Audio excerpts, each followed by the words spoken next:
കിച്ചുവിനെ big ബോസിലേക്ക് വിളിച്ചു. ഒരുപാട് ആളുകൾ ഇങ്ങനെ വീഡിയോ ചെയ്തിട്ടുണ്ടായിരുന്നു. ഞാൻ ആ സമയത്ത് ചെയ്തില്ല, കാരണം എനിക്ക് അതിൻ്റെ ഡീറ്റെയിൽസും കാര്യങ്ങളൊന്നും കിട്ടിയില്ല. അതുകൊണ്ട് തന്നെ ഞാനത് ചെയ്തിട്ടുണ്ടായിരുന്നില്ല എന്നുള്ളതാണ്. പക്ഷേ ഇപ്പോൾ എൻ്റെ പേര് ഉയർന്നു വരുന്നു. സന്ദീപ് എടപ്പാളിനെ ബിഗ് ബോസിലേക്ക് വിളിച്ചു. കാരണം ഒരു കോൺട്രവേഴ്സി നടക്കുകയാണ്. എപ്പോഴും കോൺട്രവേഴ്സികൾ നടക്കുമ്പോഴാണല്ലോ ആളുകളെ തേടി പല വിളികളും വരിക എന്നുള്ളതാണ്. അങ്ങനെ പല വിളികളും വന്നിട്ടുണ്ട്. അങ്ങനെ ബിഗ് ബോസിൽ നിന്നുള്ളൊരു വിളി വന്നോ വന്നില്ലേ എന്ന് എനിക്ക് ഇപ്പോൾ പറയാൻ കഴിയില്ല. അതാണ് ഇതിൻ്റെ ഏറ്റവും വലിയ കോമഡി എന്നുള്ളതാണ്. സംഭവം കത്തിയിട്ടുണ്ടാവുമല്ലോ അല്ലേ? അതന്നെ.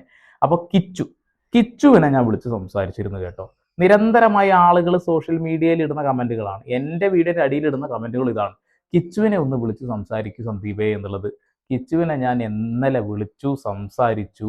കിച്ചു പറയുന്ന കാര്യങ്ങൾ എന്താ വെച്ചിട്ടുണ്ടെങ്കിൽ, കിച്ചുവിന് ഒരു കാര്യത്തിലും ഇൻവോൾവ് ആവാൻ താല്പര്യമില്ല. ഒരു കാര്യത്തിൽ, അതായത് ഒരു കോൺട്രവേഴ്സിയിലും ചെന്ന് പെടാൻ താല്പര്യമില്ല എന്നാണ് കിച്ചു എന്നോട് പറഞ്ഞത്. അവൻ ഇപ്പോൾ സോഷ്യൽ മീഡിയയിൽ നടക്കുന്ന ഒരു കാര്യവും അറിഞ്ഞിട്ടില്ല എന്നും അവൻ പറയുന്നുണ്ട് എന്നുള്ളതാണ്. അതായത് നിലവിൽ ഇപ്പോൾ ലൈവിൽ നിൽക്കുന്ന കാര്യങ്ങൾ അറിയില്ല. അല്ലെങ്കിൽ നമുക്ക് കിച്ചു ഈ വിഷയത്തിലേക്ക് വീണ്ടും വരണമെന്ന് ഒരു ആഗ്രഹമില്ല. എന്നാൽ ചില ആളുകൾ കിച്ചു പ്രതികരിക്കണം, കിച്ചുവിനെ കൊണ്ട് പറയിപ്പിക്കണം, കിച്ചു അങ്ങനെയാണ് ഇങ്ങനെയാണെന്നൊക്കെ പറഞ്ഞുകൊണ്ട് ഒരുപാട് ആളുകൾ രംഗത്ത് വരുന്നുണ്ട് എന്നുള്ളതാണ്. കിച്ചു ചില കാര്യങ്ങൾ അറിഞ്ഞിട്ടുണ്ട്.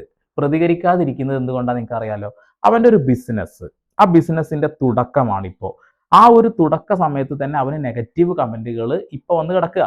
അവനൊന്നും പറഞ്ഞിട്ടില്ല, എന്നിട്ട് പോലും അവന് നെഗറ്റീവ് വന്നുകൊണ്ടിരിക്കുന്നു. പല ആളുകളും കിച്ചുവിനെ കുറിച്ചിട്ട് എന്തൊക്കെയോ പറയുന്നതും നമ്മൾ കണ്ടുകൊണ്ടിരിക്കുന്നുണ്ട് എന്നുള്ളതാണ്. പക്ഷെ കിച്ചുവിന്റെ വായിൽ നിന്നും ഒരു വാക്ക് കിട്ടുമെന്നവർ പ്രതീക്ഷിക്കുന്നു. ഇല്ല, ഒരിക്കലുമില്ല. ചില വ്ളോഗർമാർക്ക് എങ്ങനെയെങ്കിലും കിച്ചു ഒന്ന് മിണ്ടണം എന്നുള്ള രീതിയിലാണെന്നുള്ളതാണ്. കിച്ചുവിനോട് സംസാരിച്ചപ്പോൾ കിച്ചു പറഞ്ഞ കാര്യങ്ങൾ എന്താ വെച്ചാൽ, അവനൊരു ബിസിനസ് തുടങ്ങിയിട്ടുണ്ട്. നമ്മൾ ആ വീഡിയോയിൽ പറഞ്ഞിട്ടുണ്ടായിരുന്നു. അവനൊരു ബിസിനസ് തുടങ്ങി, ആ ബിസിനസ്സുമായി മുന്നോട്ട് പോയിക്കൊണ്ടിരിക്കുകയാണ്. അതിൻ്റെ പർച്ചേസിങ്ങും കാര്യങ്ങളും, അതിൻ്റെ പല കാര്യങ്ങളുണ്ട്, അതിൻ്റെ പിന്നാലെ നടന്നുകൊണ്ടിരിക്കുകയാണ്. ലൈഫ് കെട്ടിപ്പടുക്കാനുള്ള തുടക്കമാണ്. ഒരു ബിസിനസ്സിലേക്ക് കാൽവെക്കുക എന്ന് പറയുന്നുണ്ടെങ്കിൽ വലിയ ബുദ്ധിമുട്ടാണെന്നുള്ളതാണ്. ചില ആളുകൾ കിച്ചു എന്ത് മാതൃകാപരമായ കാര്യമാണ് ചെയ്തിട്ടുള്ളത് എന്നുള്ളത്. ഇത്രയും ചെറുപ്പത്തിൽ അവൻ ഒരു ബിസിനസ് സംരംഭം തുടങ്ങുകയാണ് എന്ന് കേൾക്കുമ്പോൾ തന്നെ അതൊരു വലിയ കാര്യമാണ്. അത് മാതൃകാപരമായ ഒരു കാര്യമാണെന്നുള്ളതാണ്. പിന്നെ ഇപ്പൊ കിച്ചുവിനെ നോക്കുന്ന ആ ഫാമിലി ഉണ്ടല്ലോ, ആ ഫാമിലി അവനെ പൊന്നുപോലെ തന്നെയാണ് നോക്കുന്നത് ഞാൻ വിശ്വസിക്കുന്നത്. അവരുടെ വീഡിയോസും കാര്യങ്ങളൊക്കെ ഞാൻ കാണുന്നുണ്ട്. പിന്നെ വീഡിയോസിൽ കാണുന്നത് തന്നെയാണ് ലൈഫ് എന്നൊന്നും എനിക്ക് ഉറപ്പിക്കാനൊന്നും കഴിയില്ല. ഞാൻ അവനെ വിളിച്ച് കാര്യങ്ങൾ തിരക്കി, എന്താണ് ഇപ്പോഴത്തെ അവസ്ഥ, എങ്ങനെയുണ്ട് കാര്യങ്ങൾ, ബിസിനസ്സൊക്കെ എന്നൊക്കെ ചോദിച്ച് അറിയുന്നുണ്ട്. അവൻ്റെ ഇൻസ്റ്റാഗ്രാം പേജ് വഴി ഈ പ്രോഡക്റ്റുകൾ വിൽപ്പന നടക്കുന്നുണ്ട്.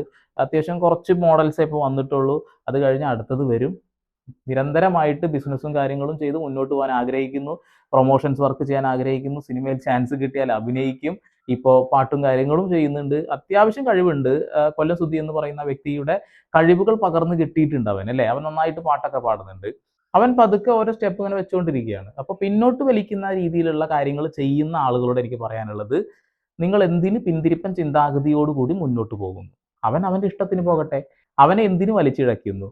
അവൻ എന്നോട് തുറന്നു പറഞ്ഞ കാര്യങ്ങൾ എന്താ വെച്ചാൽ, സോഷ്യൽ മീഡിയയിലെ കോൺട്രവേഴ്സികൾ, ഇതിലൊക്കെ ഒന്നും തലയിടാൻ ഞാനില്ല, എനിക്ക് വയ്യ. കാരണം എനിക്ക് ജീവിതം മുന്നോട്ട് കൊണ്ടുപോകണം. എൻ്റെ ലൈഫ് എനിക്ക് ദൃഢപ്പെടുത്താനുണ്ട്. ബിസിനസ് മുന്നോട്ട് പോയിക്കൊണ്ടിരിക്കുകയാണ്. അതുകൊണ്ടാണ് സന്ദീപേട്ട ഞാൻ ഇത്തരം കാര്യങ്ങളിലേക്ക് ഒന്നും ഇടപെടൽ നടത്താത്തത്. പലതും കാണുന്നുണ്ട്, കണ്ടില്ല എന്ന് നടിക്കുകയാണ് എന്ന് അവൻ കൃത്യമായിട്ട് പറയുന്നുണ്ട് എന്നുള്ളതാണ്. അപ്പോൾ ഒന്നേ പറയുന്നുള്ളൂ, എൻ്റെ പൊന്നു മക്കളെ, അവൻ ജീവിച്ച് മുന്നോട്ട് പോയിക്കോട്ടെ. എന്തിനാണ് ഒരു ഇടങ്കോലിടുന്നത്? അവൻ എന്തെങ്കിലും ഒരു വിഷയത്തിൽ എന്തെങ്കിലും കാര്യങ്ങൾ പറഞ്ഞ് വന്നിട്ടുണ്ടോ? ഇല്ല. അവൻ എന്തെങ്കിലും ഒരു പ്രൊമോഷൻ ചെയ്യുകയാണെന്നുണ്ടെന്നുണ്ടെങ്കിൽ ആ പ്രൊമോഷനെ ഇടങ്കോലിടാൻ വേണ്ടിയിട്ട് ഓരോ ആളുകൾ എന്തൊക്കെയോ പറഞ്ഞുണ്ടാക്കുന്നു എന്നുള്ളതാണ്. പിന്നെ പല ആളുകൾക്കും പറ്റുന്ന തെറ്റുകൾ സോഷ്യൽ മീഡിയയിൽ എല്ലാ കാര്യങ്ങളും കൊട്ടുന്നത് കൊണ്ടാണ് എന്നുള്ളതാണ്. ആ ഒരു വിഡ്ഢിത്തരം മാറ്റി വെച്ചാൽ തന്നെ ഒരുപാട് പ്രശ്നങ്ങൾക്ക് ഒരു പരിഹാരമാവില്ലേ? ഇവിടെ അവൻ അവൻ്റെ പാട്ടിനെ അങ്ങ് പൊക്കോട്ടെ. അവൻ പോയി അവൻ്റെ ജീവിതം രക്ഷപ്പെടുത്തടൂ. അവനെ ബിഗ് ബോസിലേക്ക് വിളിച്ചു എന്നുള്ള കാര്യം അറിയുന്നു. അവനോട് ചോദിച്ചാൽ അവന് കൃത്യമായിട്ടൊരു മറുപടി ചിലപ്പോൾ വിളിച്ചിട്ടുണ്ടെങ്കിൽ പറയാൻ കഴിയില്ല. എനിക്കും വ്യക്തമായിട്ടൊരു മറുപടി ഇപ്പം പറയാൻ കഴിയില്ല. പല രീതിയിലും ആളുകൾ പറഞ്ഞുകൊണ്ടിരിക്കുന്ന ഒരു വാക്കാണ്, സന്ദീപിനെ ബിഗ് ബോസിലേക്ക് എടുത്തു, അല്ലെങ്കിൽ എടുക്കും, ഇനി എടുത്ത് കഴിഞ്ഞോ, അല്ലെങ്കിൽ വിളിച്ചു, ഇനി മെയിൽ വന്നിട്ടുണ്ടാവുമോ, അല്ലെ കോൾ വന്നിട്ടുണ്ടാവുമോ, അങ്ങനെ ഒരുപാട് കാര്യങ്ങൾ ഇങ്ങനെ നടന്നുകൊണ്ടിരിക്കുന്നുണ്ട്. അതിനുള്ള മറുപടി പറയാനായിട്ടില്ല. അതുകൊണ്ട് അത് അവിടെ നിൽക്കട്ടെ. അപ്പോൾ നമ്മൾ നല്ല രീതിയിൽ കണ്ടന്റും കാര്യങ്ങളൊക്കെ ചെയ്തുകൊണ്ട് തന്നെയാണ് മുന്നോട്ട് പോയിക്കൊണ്ടിരിക്കുന്നത്. അതിൽ നിന്നും ഒരു പൊടി പിന്നോട്ട് പോവില്ല, ഒരു പൊടി പിറകോട്ട് പോവില്ല. സത്യസന്ധമായിട്ട് തന്നെ വീഡിയോ ചെയ്തുകൊണ്ടിരിക്കും. അത് അത്രയേ ഉള്ളൂ എന്നുള്ളതാണ്. ഇപ്പോൾ CJPയുടെ സമരം ഒരു പകുതി വിജയിച്ചു എന്ന് പറയേണ്ടി വരും. അവരുടെ ആവശ്യത്തിലൊന്നായ കേന്ദ്രമന്ത്രി രാജിവെച്ചു. അത് കഴിഞ്ഞ് അടുത്തത് ഇനി ആ പിടിക്കപ്പെട്ട ആളുകൾ കൃത്യമായ ശിക്ഷ ലഭിക്കണം എന്നുള്ളതാണ്. ഇന്ത്യ എന്ന മഹാരാജ്യത്ത് ഒരുപാട് കുട്ടികൾ, എത്രയോ ലക്ഷക്കണക്കിന് കുട്ടികളാണ് നീറ്റ് പരീക്ഷ എഴുതിയിട്ടുള്ളത്. അവരുടെ പരീക്ഷയൊക്കെ അസാധുവാവുകയാണ് എന്നൊക്കെ കേൾക്കുമ്പോൾ, നമുക്കിത് കേൾക്കുമ്പോൾ അതൊരു കുട്ടിയുടെ ഒരു പരീക്ഷ എന്ന് മാത്രമായിരിക്കും. പക്ഷേ ഒരു കുട്ടിയുടെ അല്ല, ലക്ഷക്കണക്കിന് കുട്ടികളുണ്ട് രാപ്പകലില്ലാതെ പഠിച്ച് കഷ്ടപ്പെട്ട് മുന്നേറാൻ വേണ്ടിയിട്ട് ബുദ്ധിമുട്ട് അനുഭവിച്ച് അവരതിലേക്ക് എത്തി നിൽക്കുമ്പോൾ അവരെ ഒരു കാരണവുമില്ലാതെ അകാരണമായിട്ട് അസാധുവാക്കുന്ന അവസ്ഥയെക്കുറിച്ച് ചിന്തിച്ചിട്ടുണ്ടോ നിങ്ങൾ? നിങ്ങൾ ആ അവസ്ഥയിലൂടെ കടന്നു പോകാത്തത് കൊണ്ട് നിങ്ങൾക്ക് അങ്ങനെ ചിന്തിക്കാൻ കഴിയില്ല. കാലിക്കറ്റ് യൂണിവേഴ്സിറ്റിയെക്കുറിച്ച് നിങ്ങൾക്ക് അറിയില്ലേ? കാലിക്കറ്റ് യൂണിവേഴ്സിറ്റിയിലും സമാനമായ രീതിയിൽ പല കാര്യങ്ങളും നടന്നിട്ടുണ്ട്. ഏതൊരു വർഷം, ഏതൊരു അധ്യയന വർഷം പരീക്ഷ കഴിയുമ്പോഴും നിങ്ങളൊന്ന് പോയി നോക്കുക, റിസൾട്ട് വന്ന ആ ദിവസവും അതിൻ്റെ പിറ്റേ ദിവസവും അവിടെ എന്തൊക്കെ കോൺട്രവേഴ്സികൾ നടക്കുമെന്നുള്ളത്. നമ്മുടെ കാൽച്ചുവട്ടിൽ നടക്കുന്നുണ്ട് പ്രശ്നങ്ങൾ. എല്ലാ പ്രശ്നങ്ങളും നമുക്ക് ചൂണ്ടിക്കാണിക്കാനുള്ളതാണ്. എല്ലാം അഡ്രസ്സ് ചെയ്യുക തന്നെ ചെയ്യും. പൂർവാധികം ശക്തിയോട് കൂടിയിട്ട് നിങ്ങളുടെ എല്ലാവരുടെയും പിന്തുണയും കൂടി തേടിക്കൊണ്ട് തന്നെ നമ്മളത് ചെയ്യുക തന്നെ ചെയ്യും എന്നുള്ളതാണ്. അപ്പോൾ കാലിക്കറ്റ് യൂണിവേഴ്സിറ്റിയുടെ കഥ ഇനി ആരെങ്കിലും പറയുമെന്ന് എനിക്കറിയില്ല. പക്ഷേ പറയാൻ എൻ്റെ കയ്യിലുണ്ട് കാലിക്കറ്റ് യൂണിവേഴ്സിറ്റിയുടെ കഥകൾ എന്നുള്ളതാണ്. ഞാൻ അവിടെ പോയിട്ട് ഒരു 3-4 തവണ സെൽഫി വീഡിയോ പോലും എടുത്തു വെച്ചിട്ടുണ്ട്. അവിടുത്തെ വിഷയങ്ങളെ കുറിച്ചിട്ടാണ് എന്നുള്ളതാണ്. ഒരു പേപ്പറിന് വേണ്ടി നമ്മളവിടെ ചെല്ലുമ്പോൾ എത്ര തവണ തട്ടിക്കളിക്കുന്നു എന്നുള്ള കാര്യം വ്യക്തമായി എൻ്റെ കയ്യിൽ കിടക്കുന്നുണ്ട് എന്നുള്ളതാണ്.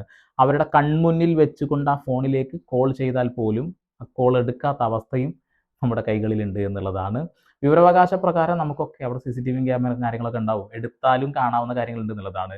അപ്പോൾ കാലിക്കറ്റ് യൂണിവേഴ്സിറ്റിയിൽ നിങ്ങൾക്ക് എന്തെങ്കിലും അനുഭവങ്ങൾ ഉണ്ടായിട്ടുണ്ടെങ്കിൽ ഒന്ന് കമൻറ്റ് ചെയ്യണം കേട്ടാ. നിങ്ങളുടെ മക്കൾക്കോ നിങ്ങൾക്കോ നിങ്ങളുടെ വേണ്ടപ്പെട്ട ആൾക്കോ കൂട്ടുകാർക്കോ കൂട്ടുകാരിക്കോ ഉണ്ടായിട്ടുണ്ടെങ്കിൽ ഒന്ന് കമൻറ്റ് ചെയ്യണം. നമ്മളിപ്പോൾ നീറ്റ് എക്സാമുമായി ബന്ധപ്പെട്ടുകൊണ്ടുള്ള ഈ വിഷയം ഇത് സംസാരിക്കുക തന്നെ വേണം. അതിനോടൊപ്പം പ്രാദേശികമായ വിഷയങ്ങൾ സംസാരിക്കണം. അതിനോടൊപ്പം സംസ്ഥാനത്ത് നടക്കുന്ന ഈ എന്ത് കൊള്ളരുതായ്മകളും നമ്മൾ ചൂണ്ടിക്കാണിക്കേണ്ടതായിട്ടുണ്ട്. അതുകൊണ്ടാണ് ഇത് പറഞ്ഞത് കേട്ടോ. ഇത് വല്ലാണ്ട് നീണ്ടുപോയോ എന്ന് എനിക്കറിയില്ല. ഓക്കെ, അപ്പോൾ ഒരു കാര്യം കൂടി സൂചിപ്പിക്കാം. നിങ്ങൾ രാത്രി കാലങ്ങളിൽ റോഡ് മുറിച്ച് കടക്കുന്ന സമയത്ത് നിങ്ങളുടെ കയ്യിലുള്ള മൊബൈൽ ഫോണിലെ ആ ഫ്ലാഷ് ഉപയോഗിച്ചിട്ട് രണ്ട് സൈഡിൽ നിന്ന് വരുന്ന വാഹനങ്ങൾക്ക് ആ ടോർച്ച് കാണിച്ചു കൊടുത്തതിന് ശേഷം റോഡ് മുറിച്ച് കടക്കാൻ ശ്രമിക്കുക. കാരണം ഓപ്പോസിറ്റ് വരുന്ന വാഹനങ്ങളുടെ ഈ വെള്ള വെളിച്ചത്തിൻ്റെ ഭയങ്കര മാരകമായ വെളിച്ചമാണ്. അത് കണ്ണ് കാണില്ല ഓപ്പോസിറ്റ് വരുന്ന ആൾക്കും ഓടിക്കുന്ന ആൾക്കും. അതുകൊണ്ട് നമ്മൾ അതിന് നടുവിലൂടെ കടന്നു പോകുമ്പോൾ നമ്മളെ കാണാൻ കഴിയില്ല. അതുകൊണ്ട് ദയവ് ചെയ്ത് ആ ഫ്ലാഷ് ലൈറ്റ് യൂസ് ചെയ്തുകൊണ്ട് റോഡ് മുറിച്ച് കടക്കുക. കിച്ചു പറഞ്ഞത്, കിച്ചുവിനെ ആരും ഒന്നിലേക്കും വലിച്ചിഴക്കരുത്. വലിച്ചിഴച്ച് കഴിഞ്ഞാൽ, ഇനിയും ആ പേര് ഉപയോഗിച്ച് കഴിഞ്ഞാൽ അത് വേറെ കാര്യം. പിന്നെ എൻ്റെ കാര്യം, ബിഗ് ബോസിൽ എന്നെ വിളിച്ചോ വിളിച്ചില്ലയോ എന്നുള്ളത് അത് ഉടനെ തന്നെ നിങ്ങൾക്ക് മനസ്സിലാവും എന്നുള്ളതാണ്. വീണ്ടും വരെ പുതിയ വാർത്താവിശേഷങ്ങളുമായി സന്ദീപ് എടപ്പാൾ സൈനിങ് ഓഫ്.